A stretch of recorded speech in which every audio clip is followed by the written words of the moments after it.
Is that even alive? Karen scoffed, adjusting her sunglasses as she waved her phone toward the silent royal guard and his horse. They look like wax figures with a heartbeat. What happened next left her humiliated, soaked in mud, and broadcast to millions online. Before we begin, comment where you're watching from, and don't forget to subscribe. The morning sun shimmered across the polished stone paths of St. James's Palace. Crowds gathered behind the rope-lined barriers, phones in hand, whispers of anticipation in the air. The guards stood motionless, their red coats brilliant against the deep green of the palace garden. Among them, Corporal Ryan Hale, 30, sat atop Valor, a jet-black cavalry horse trained for both ceremony and combat.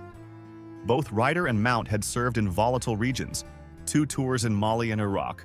Though their faces gave nothing away, to tourists, they were part of the performance. But beneath the polish lay readiness born of danger. Cutting through the respectful hum of the crowd came the unmistakable click of high heels. Karen Whitmore, fashion blogger, influencer, self-declared experience curator, was not impressed. Dressed in a beige trench coat and toting a Louis Vuitton bag, she pushed past an elderly couple to reach the front row. "You paid for this?" She laughed to no one in particular. "I thought Britain was supposed to be classy." With a dramatic huff, she pulled out her phone and began snapping selfies.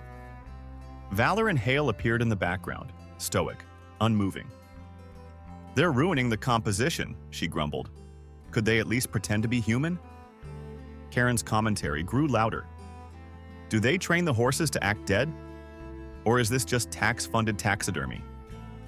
She whistled at Valor, clicked her tongue. Nothing. Unimpressed, she turned and spoke loudly to her phone. "Ladies and gents, welcome to the UK, where the horses are better actors than the humans." Several nearby tourists exchanged awkward glances. A retired officer in a blazer leaned in gently. "Ma'am, they're not actors. Both guard and horse have seen combat. They deserve your respect." Karen rolled her eyes. "Save the war stories, Grandpa." Karen rummaged through her handbag and retrieved a granola bar. Tearing it open with her teeth, she broke off a piece. "Let's see if sugar wakes Sleeping Beauty." Despite whispered warnings, she ducked under the rope, stepping directly into the restricted area. The crowd gasped. Phones went up. A security officer spotted the movement and began pushing through the tourists. Karen now stood less than 2 feet from Valor. "Just one photo," she muttered, angling her phone with one hand while extending the snack with the other. "Come on, horsey, smile for Instagram." The horse didn't move, but his ears twitched. Corporal Hale's gaze didn't shift, though the tension in his jaw barely changed. "Ma'am, step away from the animal," called the security officer. Karen waved dismissively. "Relax, I'm just feeding it." In her attempt to reposition for a better angle, she reached out and tapped Valor's nose, her manicured nail scraping against the sensitive skin near his nostril. Valor reacted instinctively. He didn't rear or bolt, just a sharp jerk of the head, practiced and controlled, to avoid the contact. But the sudden motion startled Karen. She stumbled. Her stiletto heel sank into the soft grass. Her phone flew from her grip. She spun sideways and landed with a wet slap directly into a patch of mud left from last night's drizzle. Gasps turned to chuckles. Her trench coat was soaked, her hair tangled, her phone cracked. But her scream? That was flawless. "The horse attacked me," she shrieked, flailing in the mud like a capsized crab. "No, ma'am," someone called. "You touched the horse." A teenage tourist added, "I got the whole thing on video."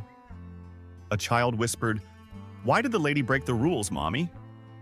Karen's attempt to stand turned the mud into a full-body mask. Her designer shoes were ruined, her ego even more so. Corporal Hale made a single movement, his hand lowering briefly to Valor's neck. "Steady," he said softly. The horse settled back instantly. That word was all it took: training, partnership, trust. Then, Hale returned to stillness, the tableau restored. 2 security officers finally reached Karen and helped her up. She was still screaming. "I want to speak to whoever's in charge," she demanded, mud dripping from her sleeves. "That horse tried to kill me." A tall man in uniform approached. Captain Louis Trent, head of ceremonial security, assessed the scene with calm authority. "That horse," he said, "has saved soldiers' lives. He is Sergeant Valor, a decorated military asset. And the man you ignored is not an actor. He's a combat veteran." Karen froze. "I didn't know." "Most don't," Trent said. "But ignorance is not an excuse for disrespect." Witnesses stepped forward, footage was reviewed, and Karen was issued an official citation.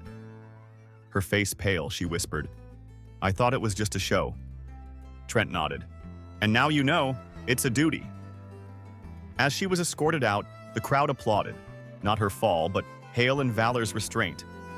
The ceremony resumed. The guards did not acknowledge the interruption. But the audience, they watched with a newfound respect. Have you ever seen someone cross the line like Karen? What would you have done? If this story reminded you that respect must be earned and tradition has meaning, hit like, leave a comment, and subscribe for more.